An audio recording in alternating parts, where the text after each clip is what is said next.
Hey, my name is Byron Summerdahl, and I'm with Acklen Avenue, and I'm also joined by several friends and coworkers who are just here with me to help us all learn together some concepts about development cycle. I'd originally thought this talk was going to be about grooming and refinement, but in the end, what I realized was when you take grooming and refinement and just talk about it by itself, you lose context really easily. So there's we're going to talk about refinement and grooming, but really we're going to talk about how it fits into the whole development cycle.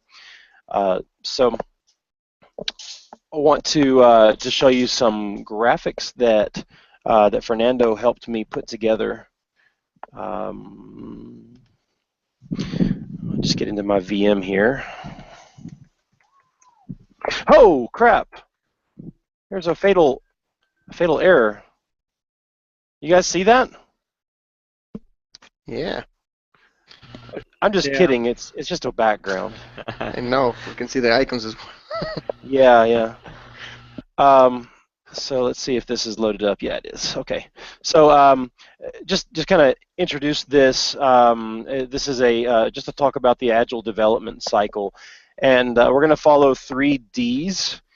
Just kind of see how they play out in the course of a project. Discover, develop, deliver.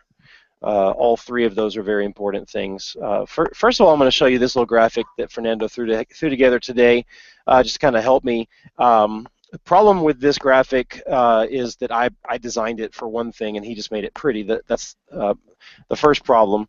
But there's just a lot of arrows. But just go with me just for a second.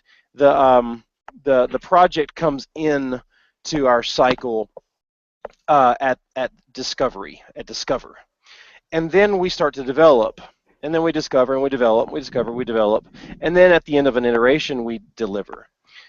So then Fernando helped me again with this one. This one actually helps depict the what's going on a little bit better. So our ideas and features go into as if this machine is like a sprint or an iteration. The idea goes into the machine on the left, and then we go through a process of constantly discovering, developing, and then at the end of the iteration, out comes this deliverable that's considered working software. And then if there's more to work on, then we just go all the way back to the beginning of the process and go back into the machine and do more discovery, more development. Before going on, does that seem like the way we develop software right now? Or are there any differences that you can point out? I don't know if the part where we say discover covers what we are actually doing. Um, Discover at first for us is like, or what I understand it is like going between the product owner and the client and discussing the project and seeing what is going to be done, and then chop that into small pieces, and then it gets into that develop part, or where the team starts learning about it and refining the cards and doing stuff like that.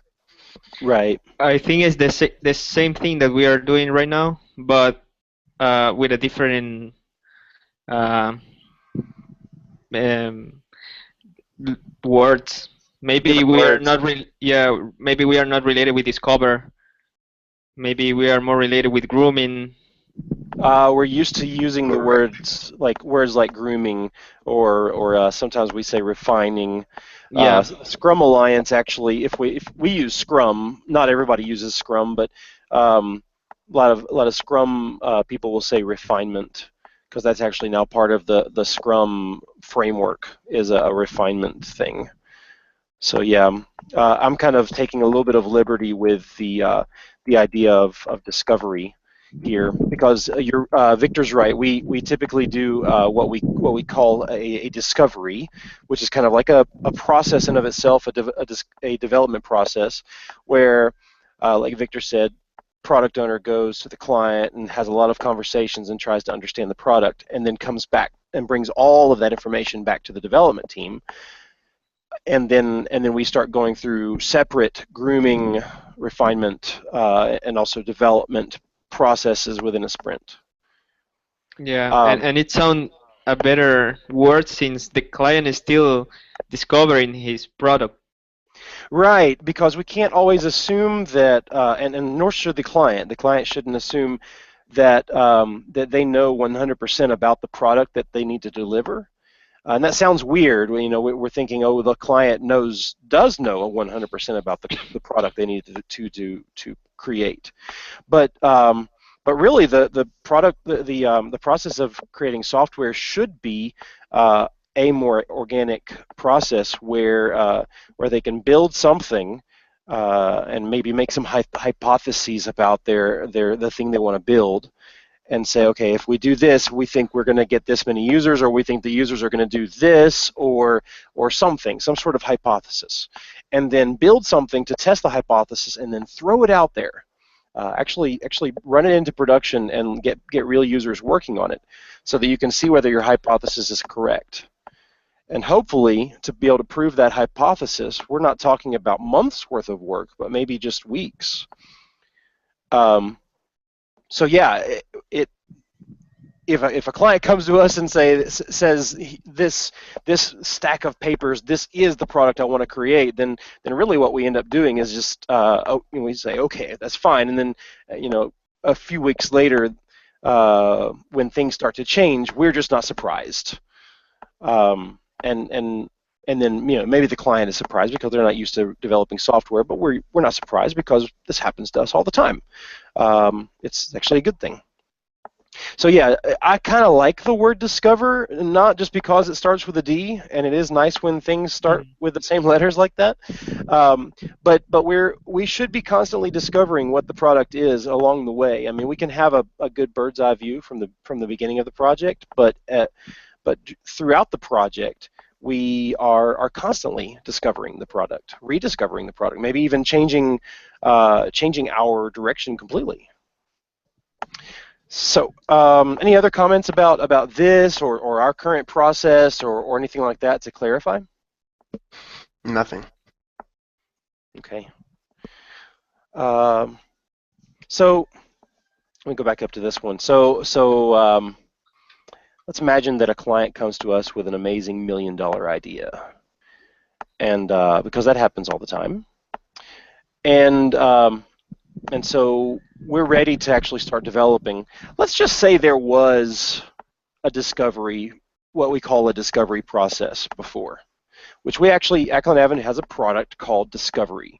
And it's kind of like a development process, but it's a product where we actually charge the client to do a lot of meetings with them and go through a lot of discovery kinds of things, like pulling out requirements, doing some designs, doing strategic talks, and things like that. So I'm going to propose that is maybe less important than what we have previously thought, or at least that the importance of bringing the development team small units of work from that discovery is less important. In fact, it might even be harmful to the project. So we have an amazing $1 million idea, and now we want to start to chop. You notice at the bottom there's a little flag that says Sprint 0, and we're going to see that over time that sprint number is going to change between slides, but for the first few it's going to be Sprint 0, Sprint 0. So let's just imagine that at the beginning of Sprint 0, product owner comes to the development team with just one big box. Here's the amazing $1 million idea. Some medical app, or something that's going to save lives, or something that's going to save some company millions of dollars. Who knows? But they just come to us with the idea. That's it. So we go into a meeting. Typically, we call them grooming meetings. If we like the idea of discover, we might call them discovery meetings, where the team as a whole, not just the product owner, not just the business analyst, but everyone that's involved in that meeting, can start to chop. and split, and slice, and dice. Notice we're still in sprint 0. Until we get to a point where we have some actionable items. So those things in red right there are things that we can maybe assume are ready to develop. The dev team has a level of comfort for those red items, and they feel like those are there's enough information on the cards, or the user story is the right size, it's testable, it adheres to the invest model. So even though we have those things that we can actually start building, we still have other things to discover. So at some point, or at that point, we're still in sprint 0, by the way. Then we move into sprint 1, and we're going to develop this and discover that. So those things in the darker blue are things that we're heavily focused on discovering those things and getting them to a level of maturity, but we're also developing at the same time. So in sprint 1, we're not maybe splitting our time 50-50 between discovery and development, but we are spending time discovering and splitting and chopping and dicing and maturing these cards. And when we're finished developing, it's time to deliver. Yeah, I think my sprints are off, but just imagine this is the same sprint as the one before. So when the little things turn orange, that means that it's delivered. So we've got something that we discovered, we've got something that we developed, and when that's finished, we deliver it. So move on to the next sprint. We're going to discover, develop, deliver. Discover, develop, deliver. During the sprint, it's a cycle just between discover and develop, discover, develop, discover, develop throughout the sprint, and at the end of the sprint, we deliver. So notice we've got plenty of things that are still maybe epic or feature level, just large things that are nowhere near ready to develop. But that's okay. Every time we go into one of these discovery meetings or grooming meetings, refinement meetings, then we're focused on getting more and more and more things to the level where we're ready to develop. And we're also focusing on what's high priority. So we're not just picking things at random to start discovering and maturing. We're picking things that are high priority. Discover those so that they're ready for development. So the process just goes on and on and on. We're at sprint 4. We're delivering. We're developing. We're discovering. Constantly turning these large epics into smaller pieces, and developing more. And every time we finish a sprint, we deliver. So I'll just kind of run through these a little bit faster. We're up to sprint 11, where we're starting to develop some different sections of the app.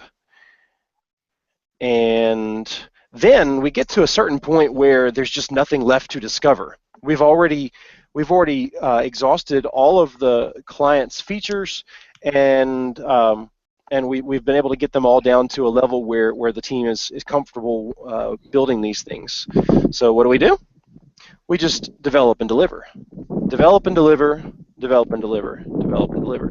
Always focused on getting that thing delivered at the end, and also focusing on developing. Just at this point, we don't have to worry about discovering. So you can imagine that the time that we would have spent on discovery, we're now focusing on developing. So that at a certain point, we stop because we're finished. We have nothing else to work on, and it's time to profit. It's time for the user to start doing the happy celebration dance. But it all goes back to this model right here, where we're constantly discovering, constantly developing, and once a sprint, we're delivering. So there's a document that I started working on just recently, and I shared it with the team today, just to see what everybody thought, and I got a little bit of feedback, but it kind of means to me that it's probably pretty close to what we either are doing right now, or it makes sense. Well, before I go on to start talking about that document and maybe just a little bit more that process and why we should do things this way, uh, what do you all think? Thoughts, questions? Just one question. In the discover, when the team is constantly discovering and developing, but what part of the team should be discovering? Right. So the a while back, maybe even a little bit more than a year ago, Sharon presented to us the concept of three amigos, and it's actually a concept, a style of grooming meetings that we learned from ThoughtWorks, and we decided to try it out. It has some good benefits. It seems to work in as long as everybody's participating really well, it seems to work. Um, and so I would expect us to continue with that model, and maybe if it's not working out in some situations, then it probably means that we need to adjust how each participant is participating. If one participant in the meeting is always silent, then it probably means that the other two need to try to like draw that person in, engage them more, so that we're getting that three-way collaboration. But I would say three: developer, tester, and either BA or PO. All right. Yeah. That's my opinion. My only point could be that maybe we are focused in the discover phase, right? And we know that we need to discover the project during the sprint. But I think uh, for us right now it's just a meeting that we need to accomplish, Yeah. that we need to be because there is a meeting that we need to cover, and maybe we are focused on that meeting once the sprint is almost finished, right? And then we don't have enough card for the next thing that come, or we are not sure what's come. But in some project, for example, I can talk about Blue Jedi. In this case, Nathaniel come to us and told us the next feature that come, and he separate the those feature in different lanes. So we start splitting those cards because at the first point those cards are epics, and then we start splitting, and then we start grooming, and I think it's a good idea. But in some project, I at least I feel that we are focusing in the next sprint until the end of the sprint, like doing some groomings or try to understand the next sprint. So maybe we are not feel more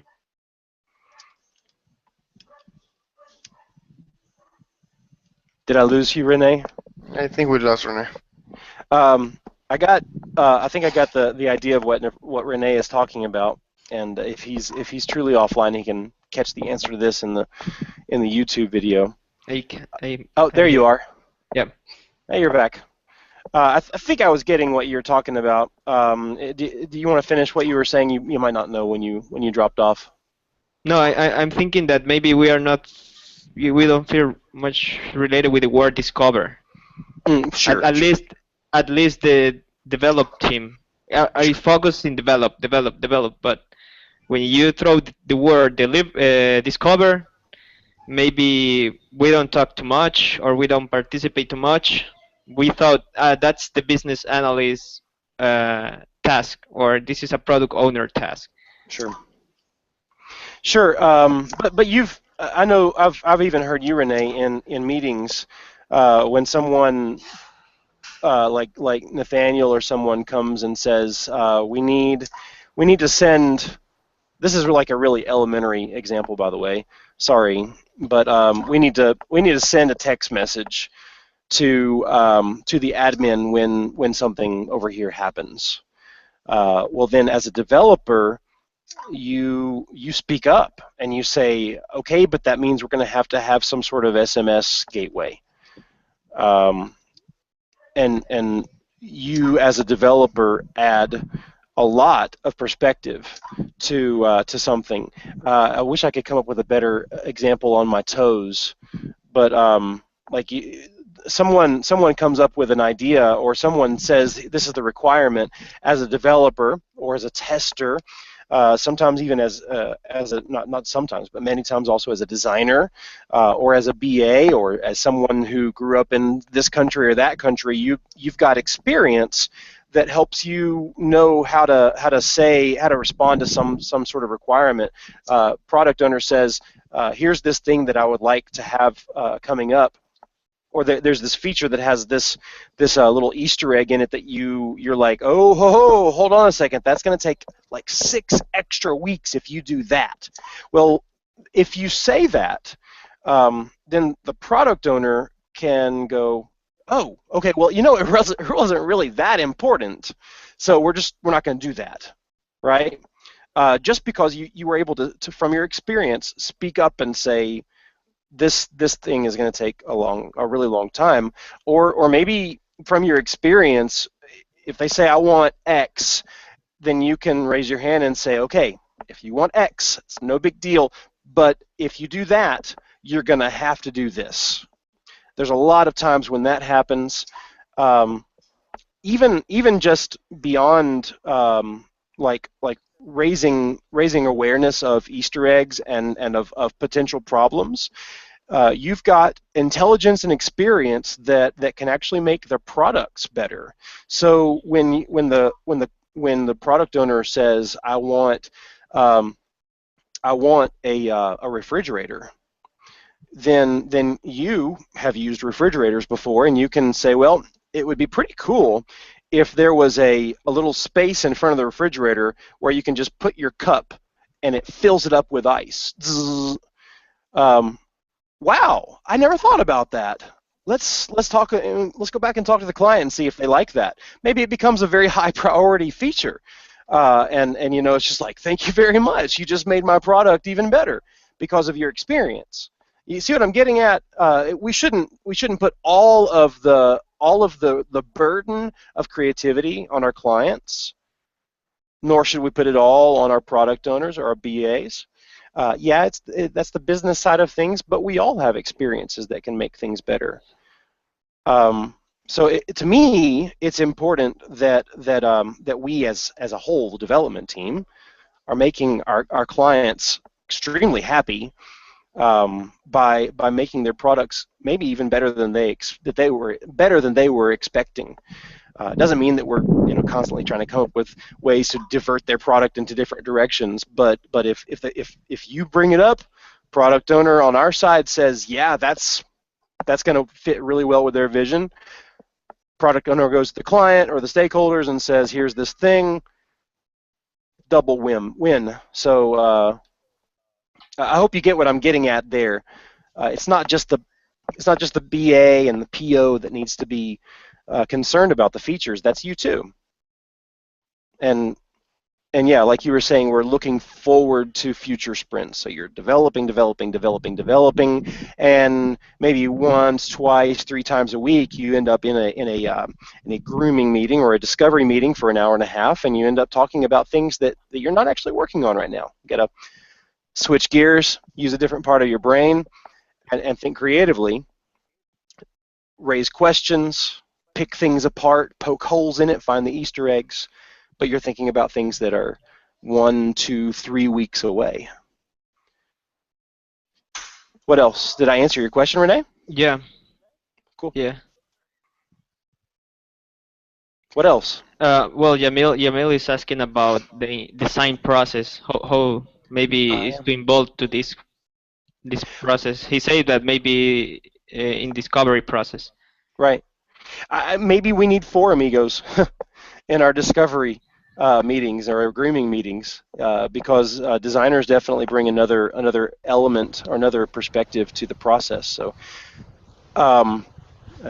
I don't know what ThoughtWorks says about that, but maybe Acklen Avenue can write a blog and become famous too. So the designers are definitely constantly looking forward. So the way designers work in our iterative process is we start well, the team starts to develop and discover. Discovering is always looking forward. Developing is right now, and then the designers are actually trying to stay even farther ahead because the designers want to be ahead of be ahead of the development for sure, and it sometimes will be nice for the design to be ahead of even the discovery process, which is why it's still very important. And I never really meant to say that our current discovery process product is not useful. It's actually still very, very useful. But the idea of having a discovery process that spits out user stories is a thing of the past. That's just not good. That's basically taking your legs right out from under you, because as a team, we're supposed to be generating these user stories, not somebody that's locked away in a closet for hours before the development team actually sees it.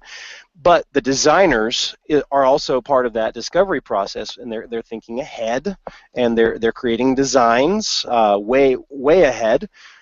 Designs that are flexible and ready to move and shift if necessary, but just to make sure that it's still agile and iterative. But the designers are looking ahead. When you're in discovery meetings and discovery sessions, you're looking ahead.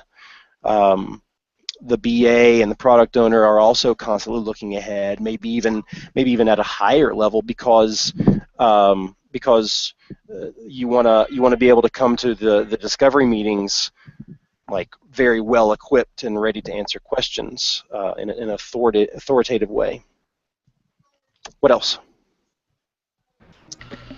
I got a comment. Also, oh, Woo!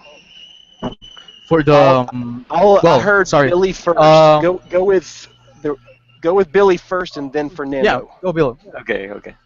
Yeah. Well, I don't know where maybe this fits. Maybe at the start of the project, uh, I was seeing something that's called a sketch flow. That is a low level in design where you can start telling the history of the users in a process. So you can, for example, mock up a login, but something very simple, and then what will happen next until you get the goal. So I haven't seen that yet. Probably the mockups are just for the developers to do the same thing, to try to develop as it is, but I don't know if at the beginning we got something like the sketch flow. I think these are used, for example, to uh, for a movie, right? You got the Yeah, it's kind of scene, like a storyboard. right? The storyboard. So I don't know if we are using that, and if probably uh, may useful. Well, I know that some of our designers are watching right now, so hey, designers, check out this idea of sketch flow. In fact, they may already know about it. These designers, they're constantly putting links in their channel about some sort of new cutting edge design technique, and I'll just bet you they've heard of it before. But if they haven't, then I just Googled it, and there's some YouTube videos, sketch flow in 5 minutes, and some different things like that. So yeah, we should check that out. Fernando? Oh yeah, I just want to say that for design, I think that one of also the main purpose is to validate features. So when it's going to develop process, we're already know we're already sure what to build, and also we get less feedback from the client. So I'm thinking for that it is also a thing. Yep, Cool. validating validating features. Yep. Validating. Does that have to do with validating features against what the client wants, or does that have to do with validating features against what the public wants or the users want? Assuming that the client is not always the same as There the will be, users. yes.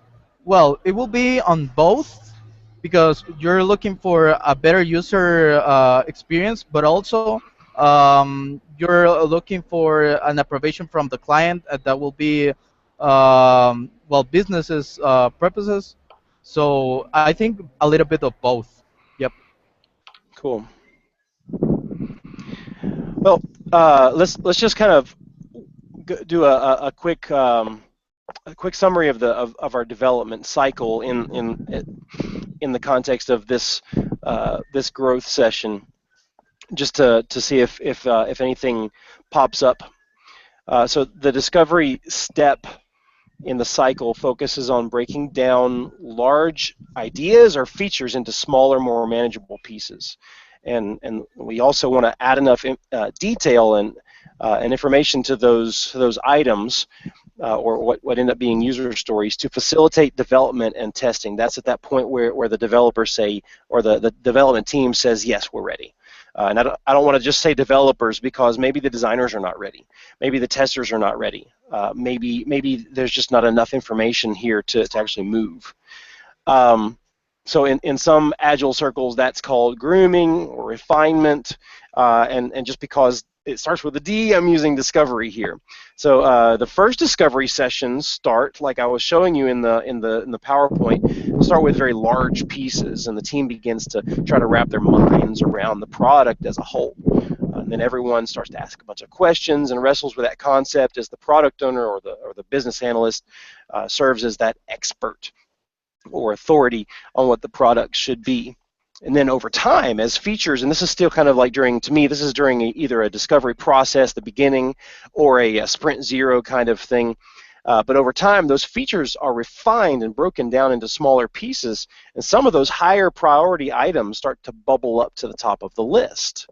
And the team focuses on those high priority items and tries to remove as much ambiguity as possible, so that finally the team can give their stamp of approval and they can say, yes, we feel good about this.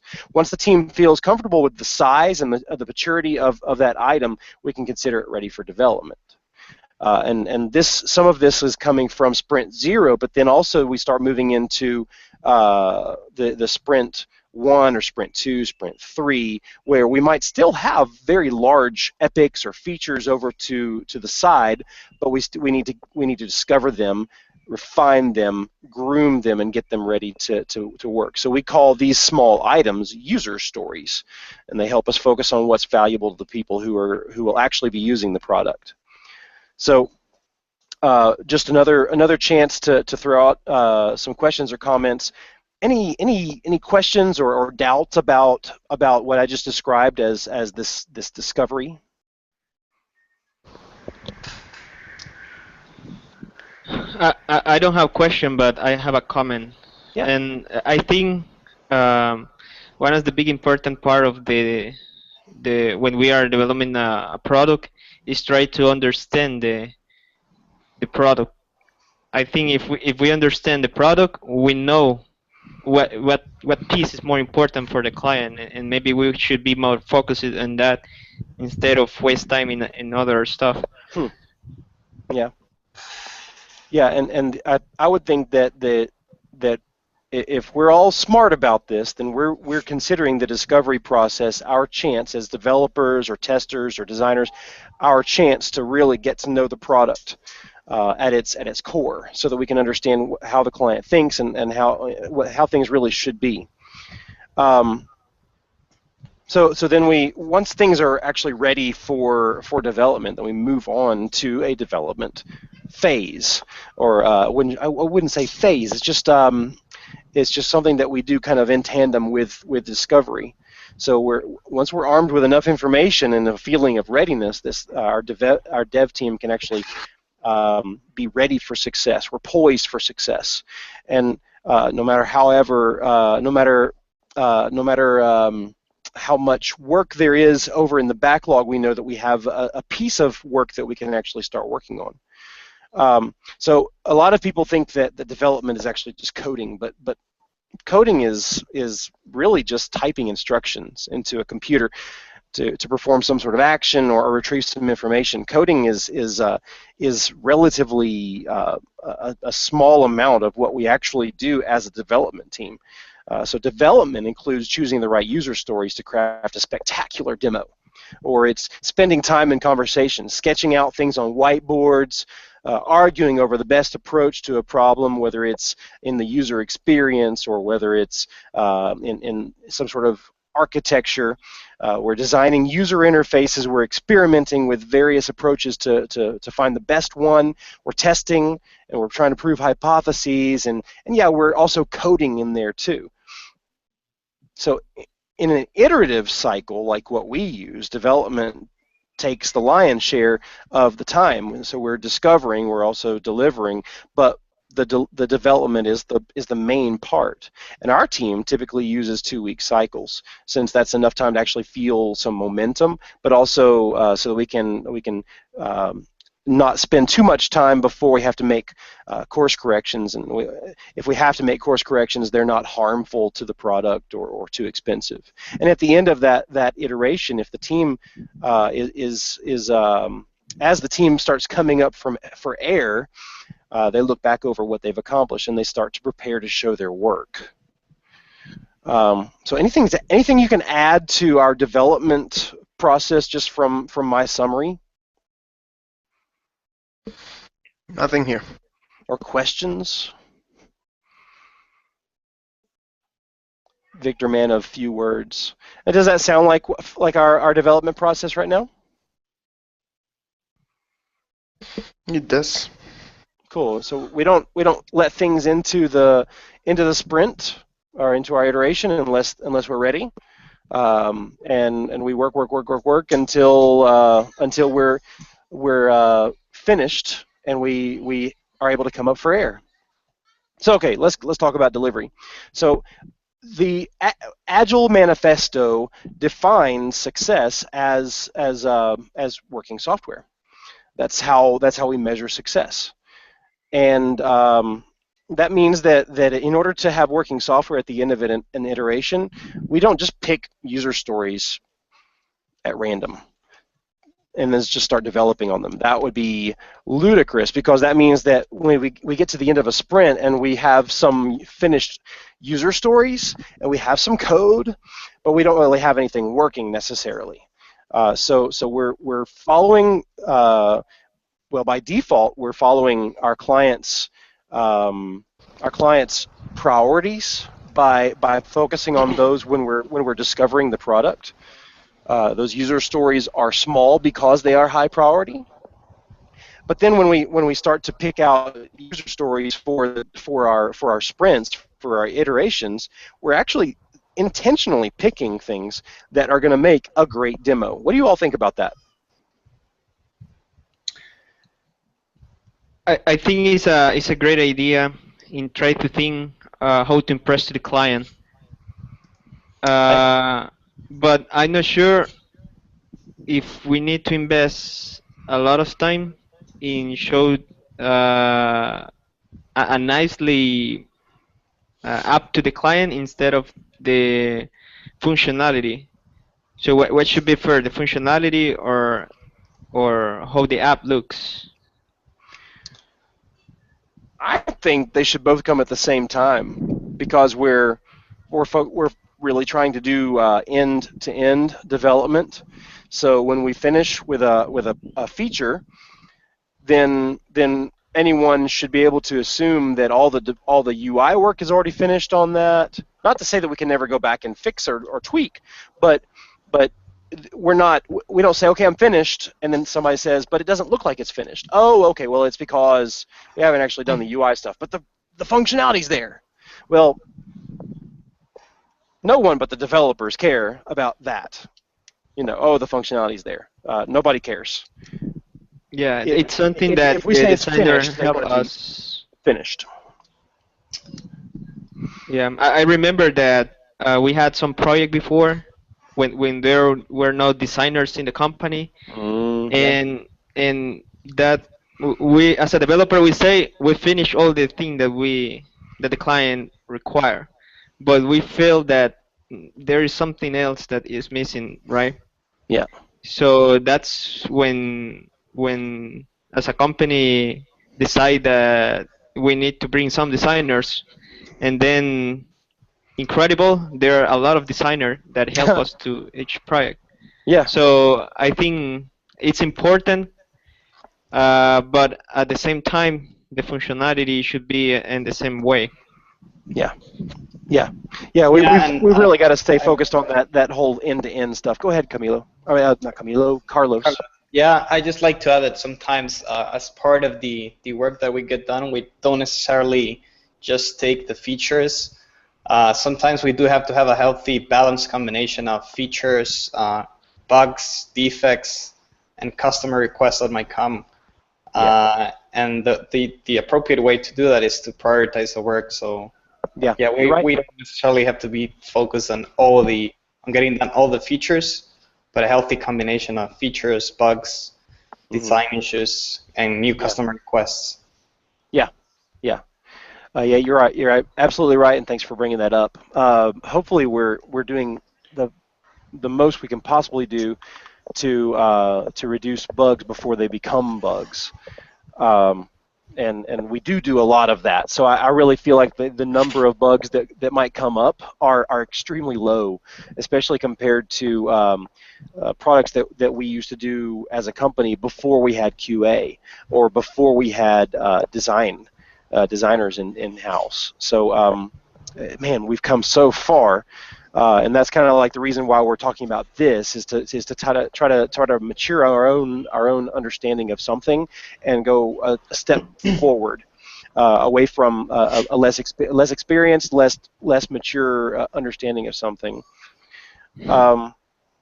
So I love the idea of actually trying to um, pick things based on what we think is going to make a great demo. But it's not just demo, right? I love spectacular demos, but really in the end, what I'm really talking about is working software, because like I said before, working software is the measure of success in an agile project. If we go 6 sprints and we have no actual working software, like nothing actually works, it's just a bunch of different Lego blocks that have never been put together, then Agile says, the Agile manifesto, if you just lay that right on top of our project and says, okay, test me, try me, the Agile manifesto says that our 6 weeks have not been successful. And I like that. It adds some extra pressure, but not so much on trying to put more time in or harder work in. It really adds the pressure to us as a development team to pick our stories better. So yes, like Carlos said, there's going to be some bugs that we need to fix. They need to be prioritized. There's client feedback that needs to be worked on. That also needs to be prioritized. But also, we need to be focused on making working software. At the end of the sprint, can you actually deploy what you have to production? That's what we need, is to be able to actually deploy things to production. So do we pick things at random to start development? No. We actually hand pick things based on their impact of the end of iteration deliverable. So sometimes estimates are off on a card, and that just happens, and the team can't finish everything that was planned. So do we randomly select user stories to pull out of the sprint and just do them later? No way.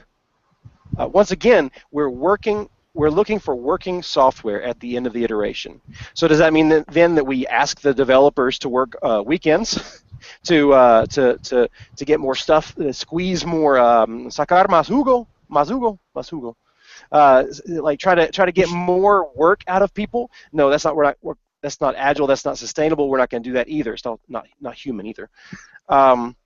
What we're going to do instead is we're going to be very cautious and very careful and very thoughtful about what we take out of the sprint. Or maybe we just modify something to say, okay, well, this feature we're going to split into two sides, and we're going to go ahead and deliver part one of this feature, and then part two comes in the next one. Who knows? Who knows what creative way of rescuing that we come up with? But remember, working software is the measure of success.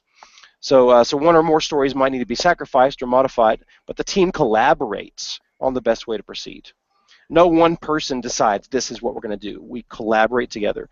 And this commitment to working software is going to enable our team to do two important things. We're already doing these to a large extent. We're going to be able to demonstrate our work, which is super, super important. For one thing, I'm always proud whenever I can finish some working software and deliver it to my client. I'm proud to show that to them. It makes me feel good, and it gets me pumped up for the next sprint. But also, we need to be delivering their work, your work, my work, to production so that real users can start to enjoy it and use it. Or if it's not possible for some clients, at least a staging area where we can get it ready for production deployment. That is just so important. For one thing, it's going to help our client learn from users how they're using the software, or they're going to be able to pivot and change their direction if they feel like okay, nobody's ever clicking this button, so okay, we did something wrong there, or we need to move it over here to this other side. Those are really simple changes or simple ideas, but sometimes they're even bigger than that. Like there's this thing that we're about to build, but wait a minute, we're already getting enough user engagement without that thing. We can actually put the development off on that big thing like 6 months, or maybe we never actually need it because the users are already loving it. It's just like a pool. You put a pool in a community where they've never had a pool before. You have the plans to build this huge water slide too that like zigs and zags and loops, but you put the pool in there, and every single day that pool is packed with kids and families, and it's already doing what you set out to do. It never needed the slide in the first place. Even though it was part of our plan in the first place, we didn't actually need it. So it's stuff like that if we can help our clients be in the right position to be able to make those discoveries and to be able to see things from the right perspective, then our clients are going to be more successful, and they're going to thank us for helping them be that successful. It's good stuff. So then, assuming that there are more ideas and features to discover, or develop, or deliver, we're going to repeat the whole cycle.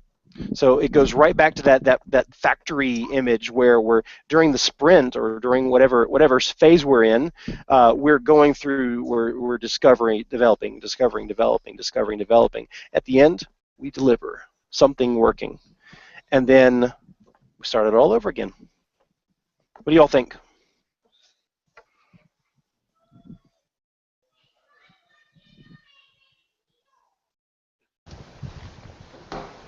Thumbs up. We're ready to use it? Is this something that we can implement tomorrow? I think it's something we're already doing. Sweet. Sweet. In our way.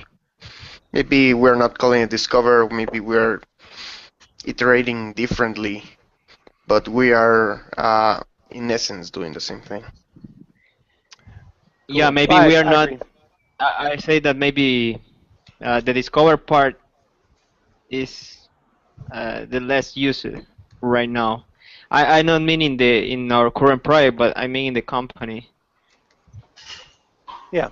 Most of the time. Not all of our projects, not all of our teams are represented right this moment. So maybe there are other teams in our company that can benefit from some of these concepts. Just in the last minute or two, can you all share with me something that you learned, something that's new from this talk, and then we'll close with that. Okay. I'll start saying that what I already what I learned in this talk was that all the team has to be part of the whole process of developing, not only developing but also discovering and releasing. That when we are releasing, we need to take into consideration what we're going to release and what we're going to show to the client or what we're going to show to ourselves in internal demos. That it needs to be something, a piece of working software. Not We are not trying to push all. Maybe we don't have to push all the cards we planned for the sprint, but focus on the most important ones. And obviously, if we can do the whole bunch of cards we planned, great. But if we can't, we need to discuss as a team what needs to be rolled out of the sprint, or what can be done after the sprint, and what can we deliver as a working software. That's it from my Yeah, side. Cool. I can say that as a company we were focused in develop at the beginning, right? Yeah. And we need to become more mature and at some point. So I think we were improving in some areas, and this is an approach about what we want or what we need to to give to the client. And I remember that in some meetings before, when I asked about if the developer need to know all the entire process, maybe the answer was the developer should not aware what the client needs because it should focuses in develop. But then now the next step is that all the team should be aware about what they are building, or at least the sprint. They need to know the feature of the sprint and for the next sprint how the things should work. I mean, we should not be aware all the project, all the entire project, but we should need uh, to be aware about at least this sprint and the next sprint. Yeah. Okay, I think, as Rene mentioned it, as developer, we have to be involved in the whole process, so we get the same vision as the customer uh, has. So that's very important to be involved in the whole process. Yeah, from my side, I think I can summarize this whole talk, even though I got laid into one word, and that word I would call it empowerment. A while ago, I read this article that said who should be responsible for adding cards to the backlog, and the answer was everyone can do that. So we can do the same for creativity. I mean, we don't have to have someone accountable for all the features or buttons or interactivity that we need to get done with the software. I think everyone should feel empowered to do so, and I think we're on the road to do that. Cool. Well, um, if there's nothing else, it's time for me to enjoy my mangoes Oh, Oh boy, with uh, with Tabasco and salt. still So good. I'm excited about that. Yeah. Okay, Will. Thanks for joining us. I hope this has been helpful for you guys and for everybody else that's viewing in YouTube, and uh, hopefully it's been helpful to our friends in the community also. So until next time, we'll see you next time. See you. bye. Bye.